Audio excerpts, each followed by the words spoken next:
Meus amados irmãos, eu quero lembrar vocês, né? Os irmãos devem estar sentindo muita falta de muita gente que hoje, porque amanhã começa o Retiro das Mulheres, né? Amanhã começa o Retiro das Mulheres, então, naturalmente, as irmãs deixaram para estar no retiro amanhã, muitas irmãs. E vamos orar para o Retiro das Mulheres ser uma bênção. Vocês estão sentindo frio, né? Eu estou sentindo calor. Eu estou sentindo calor, Leandro. Leandro, estou sentindo calor. Liga para mim, por favor. Mas André está sentindo calor. Angélica está sentindo calor. Estava dançando, né, gente? Por isso está sentindo calor. Quero meditar com você em um texto 23. Um texto abençoador. E ao mesmo tempo despertador para as nossas vidas. Abra sua Bíblia, por favor. Atos capítulo 3. Tenho usado muito o livro de Atos nesse tempo. E hoje eu quero falar sobre efeitos de uma igreja que ora. Foi essa mensagem que o Senhor colocou no meu coração para compartilhar e dividir com você nesta noite. Atos capítulo 3. E a gente vai compartilhar essa palavra. Efeitos de uma igreja que ora. Atos 3, 1 a 9.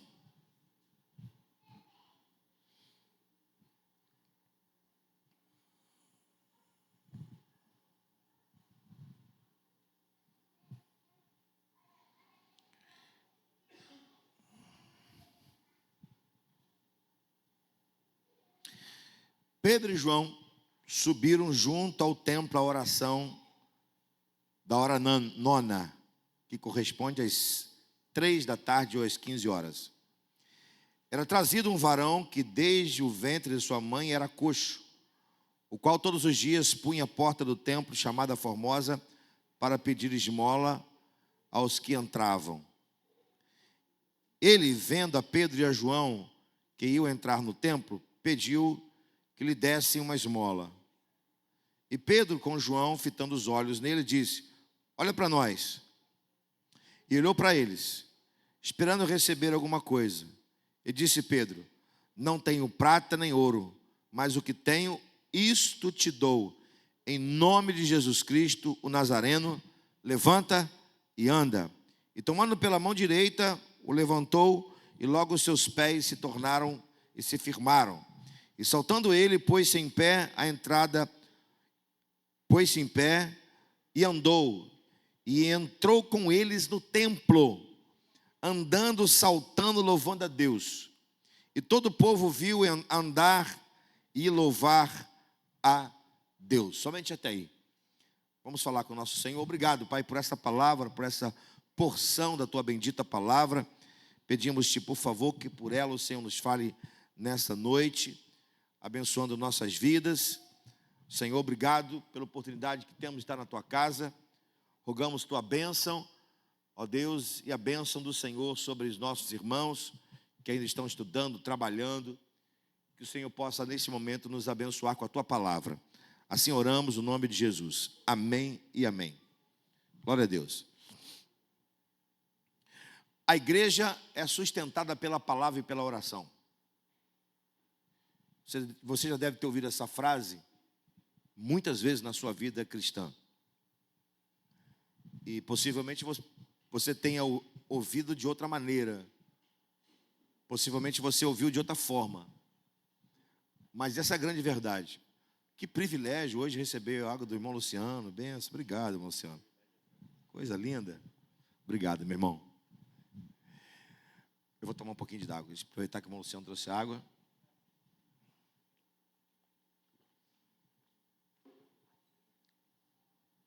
Então possa ser que você ouviu essa frase de outra maneira, mas a essência dessa frase, para mim, ela é chave.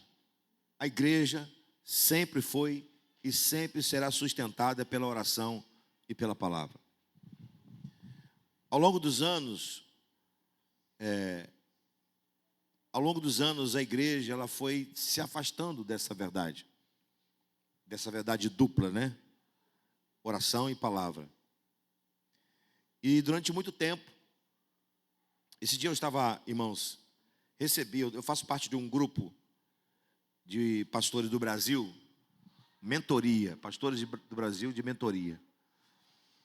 E um colega de outro estado, não me lembro qual estado, postou no grupo umas revistas da Escola Bíblica Dominical da década de 80 e 90, chamadas Jovens e Adultos. Eu falei hoje com a pastora Lívia e com o Lucas, na casa deles. E em PDF. Interessante, meus irmãos, abrindo a revista em PDF, evidentemente digitalizada, olhando as lições, eu fiquei a pensar assim, meu Deus, como nós nos afastamos disso. Lições como, por exemplo, eu vi uma lá, né, lembrei de uma, sobre a natureza de Deus, quem é Deus, seus atributos, coisa que a gente vê no seminário. E por que eu estou dizendo isso para os irmãos? O que isso tem a ver com o texto que a gente leu? É porque, de fato, isso não é nostalgia, né? Vi lá atrás. Mas, de fato, nos afastamos muito da oração e da palavra. Há uma frase do pastor Elson de Assis, interessante, eu já citei essa frase outras vezes aqui. Ele diz que o sustentáculo da igreja está debaixo dos joelhos anônimos. A oração sustenta a igreja. A oração é o altar da igreja. Uma igreja que ora, ela se torna uma igreja forte, firme. Uma igreja que ora, ela vê milagres.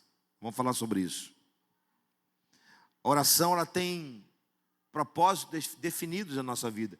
Nós sabemos que quando nós oramos, nossa devoção cresce. Quando nós oramos, entendemos a vontade de Deus. Quando nós oramos, abençoamos nossa família. Quando nós oramos, abençoamos a família de Deus, que é o corpo de Cristo. Quando nós oramos, as transformações começam a acontecer. Feliz uma igreja que tem gente crente, gente crente que ora, discípulos que oram. Feliz uma igreja que os joelhos se dobram no templo, de casa em casa.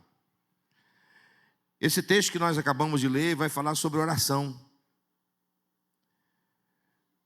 Vai falar sobre o momento de oração da hora nona, conhecida aqui como a hora nona, porque os judeus separavam o dia em horas e a noite em vigílias, né? Assim os judeus separa as horas do dia e da noite. Então esse texto sinaliza na perspectiva de Cristo que o resultado de uma igreja que ora são resultados grandiosos. Pedro e João estão indo ao templo. E Pedro e João não tinham intenção de ministrar esse coxo. A intenção de Pedro e João não era ministrar o coxo. A intenção de Pedro e João era orar. Mas, naquele dia, Jesus tinha a intenção de ter misericórdia do coxo. Então, foi uma junção maravilhosa. A intenção de Pedro e João de orar e a intenção de Jesus de curar. Olha que coisa linda. A intenção de Pedro e João era orar. E a intenção de Jesus era curar. Então, isso se tornou uma junção poderosa. E assim deve ser na nossa vida. A gente tem que ter sempre a intenção de orar. Porque quando oramos, a intenção divina se manifesta. Amém, amados? Quando nós temos a intenção de orar, a intenção divina se manifesta. A vontade de Deus se manifesta. A gente só precisa orar. E Deus faz a obra. Nós só precisamos buscar a presença de Deus. Buscando a presença de Deus, Ele vai fazer a obra. É o que acontece aqui. Então, eu quero compartilhar com você por alguns minutos esse texto maravilhoso. nessa perspectiva, né? Alguns efeitos de uma igreja que ora. Esse texto nos apresenta alguns efeitos de uma igreja que vai orar. Resultados de uma igreja que ora. Primeiro, uma igreja que ora tem sensibilidade para entender as necessidades das pessoas. Acho isso interessante. Está no versículo 1 ao versículo 4. Vou repetir. Uma igreja que ora tem sensibilidade para entender as necessidades das pessoas. E Pedro e João, eles tiveram 3 olhares. Preste atenção nisso aqui. Tiveram 3 olhares. Os 3 olhares de Pedro e João ao ir ao templo para orar às 3 horas da tarde. O primeiro olhar de Pedro e João era o olhar da devoção. Por quê? Porque eles estão chegando ao templo, eles pararam na porta, mas o olhar deles estava lá dentro do templo, porque eles iam parar para orar às 3 horas da tarde, conhecido como a oração da entrega. A oração das 3 da tarde era conhecida como a oração da entrega. A mesma oração feita por Elias contra os profetas de Baal, e a mesma oração feita pelo nosso Senhor Jesus, quando entregou a sua própria vida e disse: Pai, em tuas mãos entrego o meu espírito, está consumado. Foi às 3 horas da tarde, a mesma hora que Pedro e João vão ao templo. Então é conhecida como a oração da entrega. Quando Pedro e João vão ao templo, o olhar de Pedro e João estava lá dentro do templo. Não que a devoção, a nossa devoção, esteja aqui dentro do templo. Mas naquele momento, Pedro e João estavam com a intenção de estar dentro do templo para colocar seus corações diante do Senhor, buscar ao Senhor. A devoção estava naquele momento no templo, como agora estamos. Nossa devoção está aqui no templo. Claro que cada um tem a sua hora, o seu momento, o seu tempo com Deus, né? Uns oram de madrugada. Eu não sou da madrugada, irmãos, confesso a você que eu não sou da madrugada. Eu oro de madrugada quando assim, acontece algo que realmente o Senhor me acorda para orar. Mas tem gente que é da madrugada, né? Ora de madrugada, lê a Bíblia de madrugada. Eu não sou da madrugada, eu sou da manhã. Minha mente funciona na parte da manhã. Mas tem gente que ora de madrugada.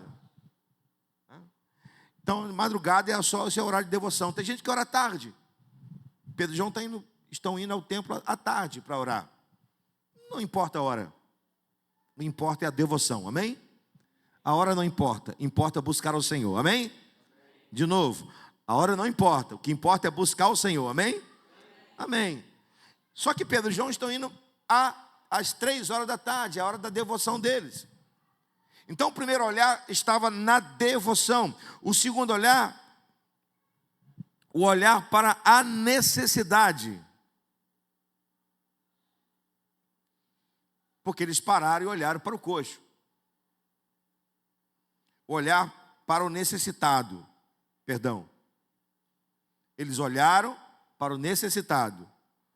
Eles pararam na porta do templo, o coxo pediu esmola, e eles pararam e olharam para o necessitado. Olharam para o ser humano. Um ser humano que era desprezado.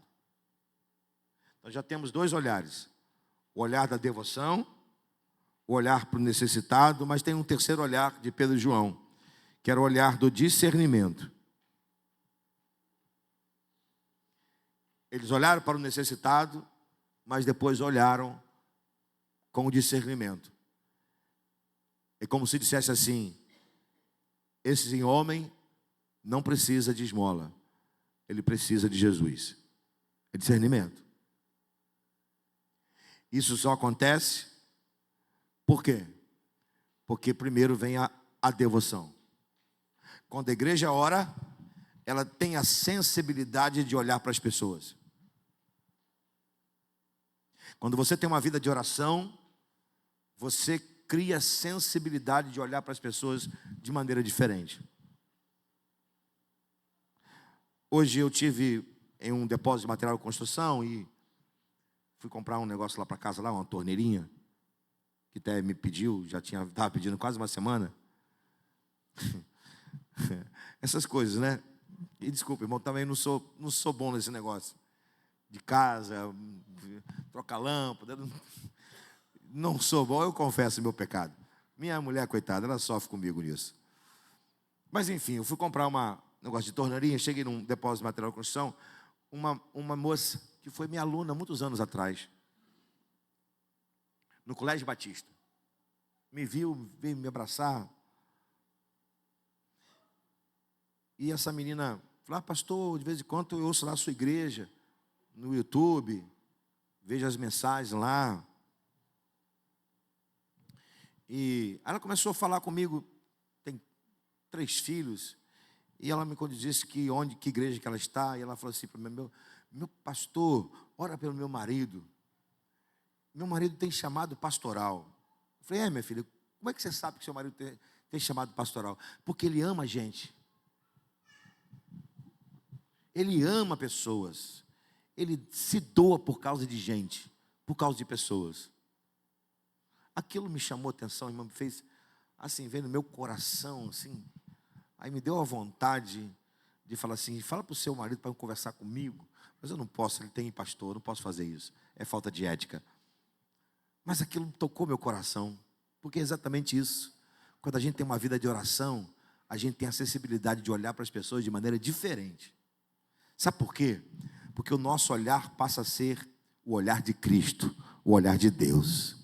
Então, quando a igreja ora, ela sente as necessidades das pessoas, as que estão dentro e as que estão fora. Amém? Que o Senhor coloque sensibilidade no seu coração para cuidar das pessoas. Amém? E sábado nós fomos lá na Cristolândia, meus irmãos, que sábado maravilhoso. Que sábado abençoado. Saímos de lá maravilhados. Poder abraçar as pessoas necessitadas. Que bênção. Que esta igreja, que a nossa igreja, que você, que eu, tenhamos uma vida de oração profunda. Porque uma vez tendo uma vida de oração profunda, nossos olhares serão profundos para com as pessoas. Amém, amados? Glória a Deus, amém. Em segundo lugar, uma igreja que ora é uma igreja que se torna um instrumento de Jesus para fazer milagres. Uma igreja que ora, ela se torna instrumento de Jesus para fazer milagres. Olha comigo mais uma vez o versículo 6. O versículo 5 está falando que eles olharam para o coxo, né? São os 3 olhares que eu falei lá no ponto primeiro. Agora o versículo 6 diz assim: não tenho prata nem ouro, mas o que tenho, isso te dou. Em nome de Jesus Cristo, o Nazareno, levanta e anda.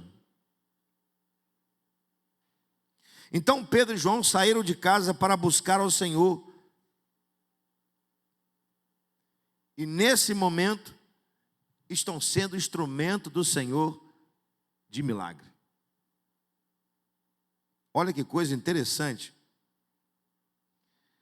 Eles estão indo buscar o Senhor em oração, e na porta do templo foram instrumento de milagres. Foram buscar ao Senhor dentro do templo para orar, e fora do templo foram instrumento de milagres. Sabe o que isso me faz pensar, meus amados irmãos? Quando nós tivermos uma vida de devoção no nosso quarto, na casa de Deus, Deus vai nos usar lá fora como instrumento de milagres. Amém? É esse o desejo do Senhor. Por que o coxo foi curado? Por que houve milagres?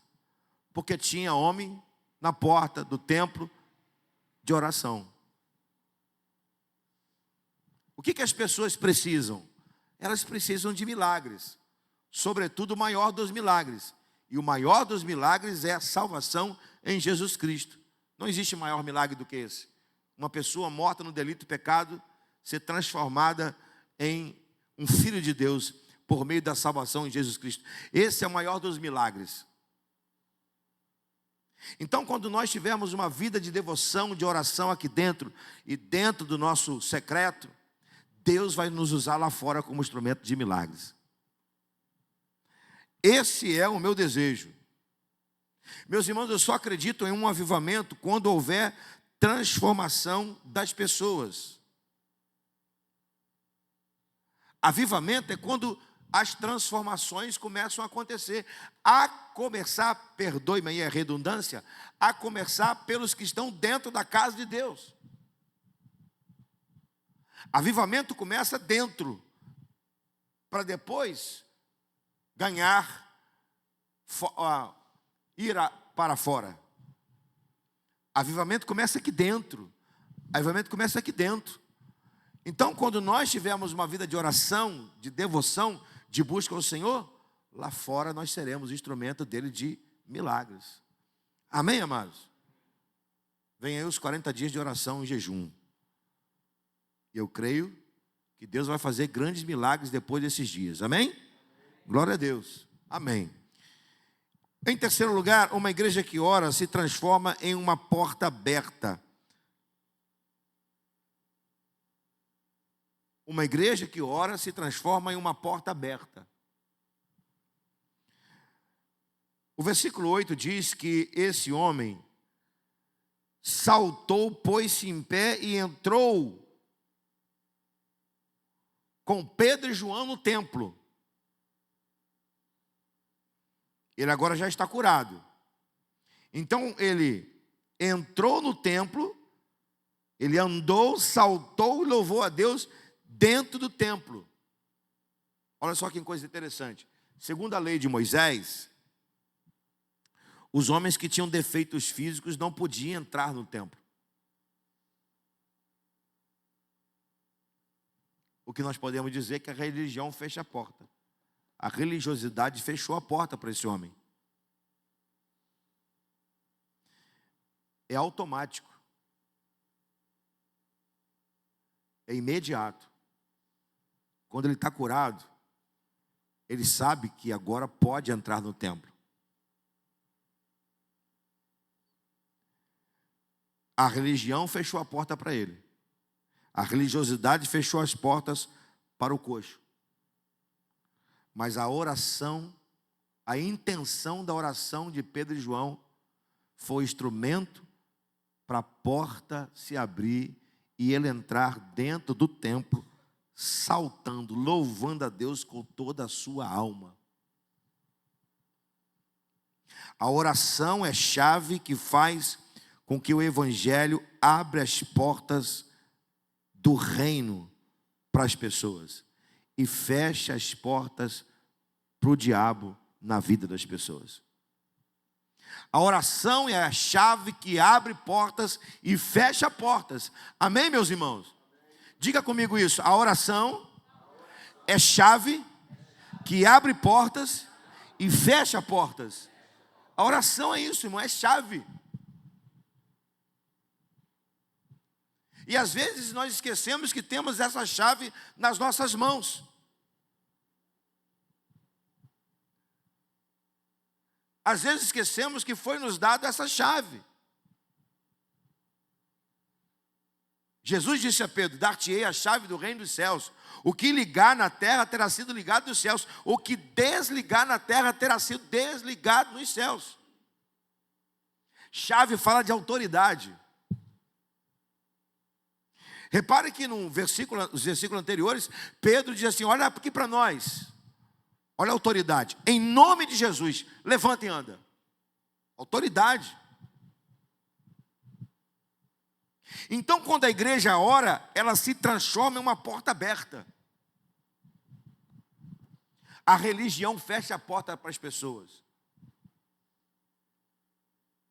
A devoção abre as portas para as pessoas. Por isso que o nosso coração precisa ser aberto. E por isso que a nossa oração precisa ser fervorosa, cheia de fé, no nome de Jesus.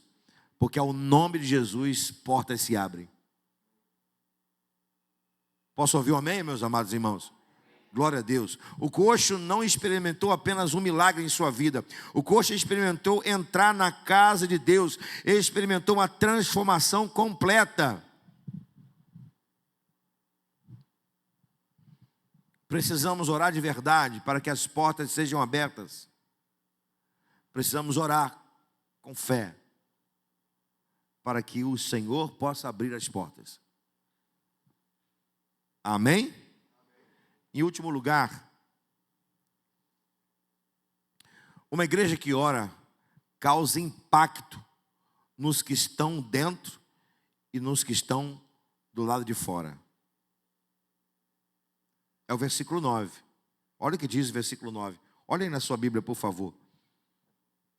E todo o povo viu andar e louvar a Deus. Ainda o versículo 10.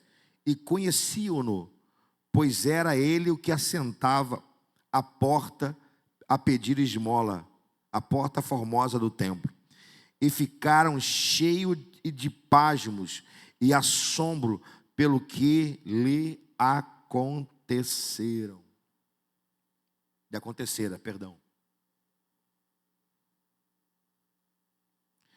O impacto da cura, da transformação do coxo, causou espanto nas pessoas.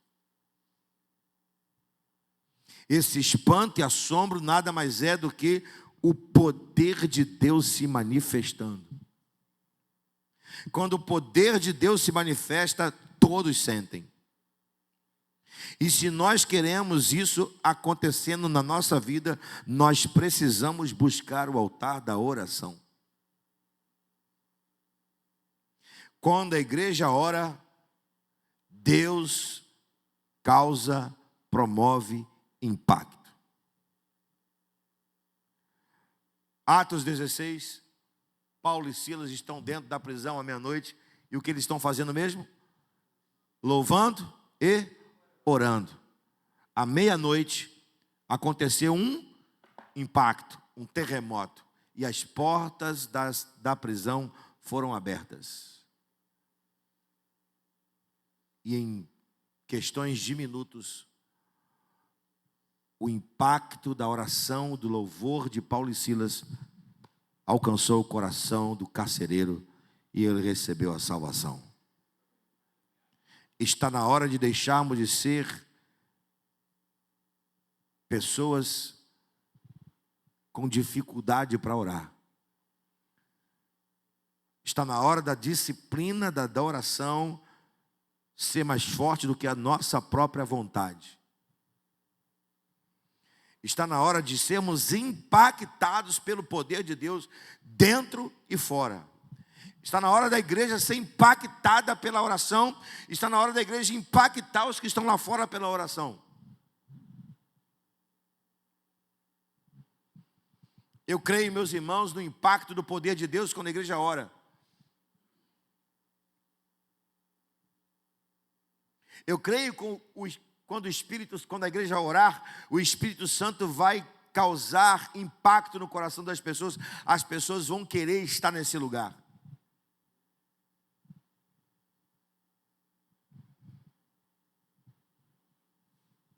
Todos e todo o povo, diz o versículo 9, viu andar e louvar o homem que era coxo.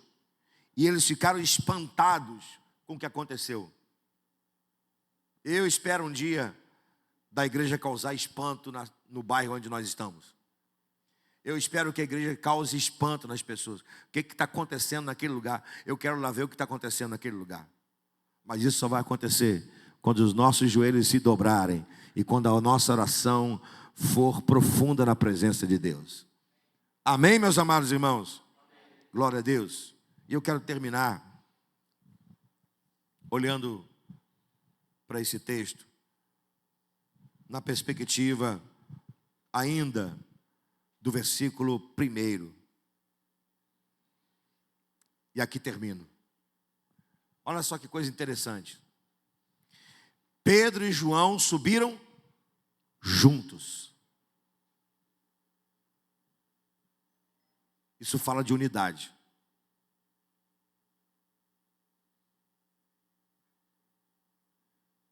Há poucos dias antes desse acontecimento aqui, Pedro e João estavam separados. Presta atenção nisso. Há poucos dias, antes desse movimento aqui, Pedro e João se separaram. Em que momento? Momento da crucificação. Pedro seguiu Jesus de longe. E João ficou ali, aos pés da cruz. Poucos dias. Retrocedendo no tempo. Isso aqui acontece logo depois de Pentecostes. Pentecostes é 50 dias depois da morte e ressurreição de Cristo. Então aqui é questão de entre 60 a 100 dias no máximo. Vamos colocar o máximo, 100 dias? 100 dias antes desse acontecimento aqui, Pedro e João estavam separados. 100 dias depois, os dois estão indo juntos para a casa de Deus, para orar. Eu sonho um dia em que a igreja viverá de fato uma unidade pela oração. Não importa. Não importa. De fato não importa. Se você pensa de um jeito, pensa de um outro, em alguns aspectos. Mas tem coisas que devem nos unir. Nada pode nos separar, mas tem coisa que de fato nos une. E se tem uma coisa que deve nos unir, se tem um princípio que deve nos unir, esse princípio é o princípio da oração. Amém? Dias atrás, Pedro e João estavam separados. Agora, os dois estão indo juntos para a casa de Deus, para buscar a presença dEle. E eles não sabiam que naquele dia o Senhor os usaria para ser instrumento de cura na vida de um homem. Meu irmão, que a minha unidade com você, que a sua unidade comigo possa nos surpreender nos próximos dias. Que ao sair das nossas casas de lugares diferentes, geograficamente falando, não tão longe, porque nós não moramos tão longe assim. A não ser a Angélica, que mora lá no quilômetro 8. Por enquanto, né? Por enquanto, né? Agora está pertinho aqui. Não importa se geograficamente saímos um pouquinho longe um do outro. O que importa é que devemos ter aqui no nosso coração o desejo, o fervor de estar nesse lugar para buscar a presença do Senhor e que Ele possa nos surpreender aqui e lá fora. Irmãos, eu não quero fazer parte de uma igreja que não ora. Eu quero fazer parte de uma igreja que ora de verdade. Amém? Glória a Deus. O que a gente vai fazer agora, gente? Orar. Vamos ficar em pé? Vamos dar nossas mãos. Vamos tentar aqui unir nossas mãos e vamos orar. Vamos fazer que nem Pedro e João. Vamos juntos orar. Vamos lá, ajuda aí, vamos ficar. Chega todo mundo para cá, gente. Vamos lá, dar nossas mãos. Eu vou ficar aqui que eu não posso ficar em pé muito tempo. Vamos orar de mãos dadas. Vamos fazer aqui a dinâmica de Pedro e João. Vamos orar de mãos dadas. Isso, coisa linda, muito bem. Muito bem. Glória a Deus. Hã? Vou sentar. Vou sentar. Depois eu sento, mas agora não. Isso, muito bem. Vamos falar com o nosso Deus. O que a gente vai pedir ao Senhor? Vamos pedir ao Senhor que nos use para sermos instrumento de milagre na vida das pessoas. Amém? Vamos orar pedindo ao Senhor que nos faça instrumento de milagre na vida das pessoas. É isso que vamos orar. É isso que vamos pedir ao Senhor. O irmão Luciano vai orar e nós vamos acompanhar o irmão Luciano nessa oração. Depois eu vou orar por vocês. Agora nós vamos orar juntos, né? Irmão Luciano vai nos conduzir nessa oração. Que o Senhor, pela oração da igreja, use a igreja. E que esta igreja seja instrumento de milagre na vida das pessoas. Milagre na casa das pessoas. milagre de cura, de restauração de relacionamento, de casamento, de restauração de financeira, mas sobretudo, salvação de vidas. Amém? Então o irmão Luciano vai orar. Faz o seguinte, irmão Luciano, fica aqui perto de mim, que aí eu não fico sozinho, já que irmão, nós vamos orar. Então, o irmão vai me ajudar aqui. Eu vou sentar, o irmão fica comigo aqui, e depois eu vou orar e nós vamos terminar o culto dessa noite. Oremos. Pai, nos permite agora estar falando com o Senhor, Pai. E nós queremos começar essa oração como todas as outras orações. Nós queremos começar com um coração grato. Queremos começar agradecendo o Senhor, dizendo muito obrigado, Pai. Muito obrigado porque hoje o Senhor nos presenteou com um dia. Estamos chegando agora no final do dia, Pai. Já no anoitecer. E nós queremos agradecer porque o Senhor nos deu um dia todo, nos presenteou com esse dia, Deus. Nós queremos dizer muito obrigado. Queria até que existisse alguma palavra, Pai, que pudesse retribuir, uma palavra que pudesse ser maior, mas nós não temos, Pai, essa palavra. Aceite o nosso coração como o sentimento de gratidão ao Senhor, Pai, pelo esse Deus tão maravilhoso que o Senhor é para nós, Pai. Pai, mas nós também queremos, Pai, fazer a Tua vontade, Pai. A Tua vontade sim, Pai, ela é boa, perfeita e agradável. Então, Pai, nós queremos pedir, Pai, nós queremos ser bênção na vida de outras pessoas.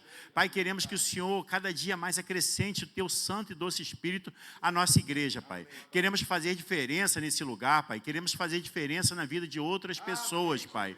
Onde estivermos, mais simples das coisas, Pai, mas queremos ali fazer diferença, Senhor. Queremos ser bênçãos na vida de outras pessoas, Pai. No casamento de outras pessoas, Pai. No serviço de outras pessoas, na escola, na faculdade, onde estivermos, Pai. Nós queremos ser luz, Pai, para outras pessoas. Pai, faça resplandecer a nossa luz, Pai, para que as pessoas possam conhecer o Senhor através de nós. Então, para isso, Pai, nos capacita, Pai, que nós tenhamos o coração disponível para o Senhor, como ferramenta afiada em suas mãos, Pai, para que o Senhor possa nos usar da maneira que o Senhor quiser, Pai.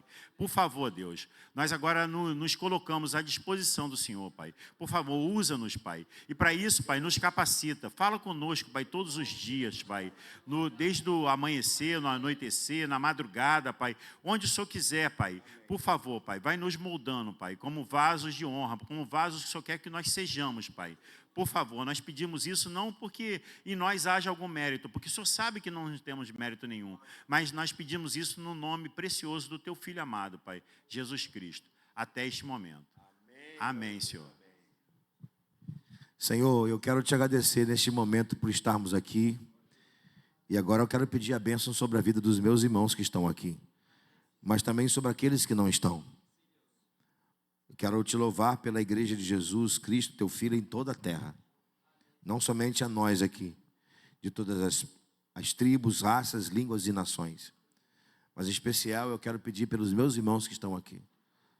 Os meus irmãos que estão unidos aqui, de mãos dadas. Eu quero pedir a bênção do Senhor sobre eles. A graça do Senhor sobre eles. A proteção do Senhor sobre eles. O amor do Senhor sobre eles. Ó Deus, a unção do Senhor sobre eles. E leva-os em paz para suas casas. E abençoa, por favor, a noite e o dia de amanhã. No nome santo, poderoso de Jesus. Amém e amém. Dê um abraço aí no seu irmão.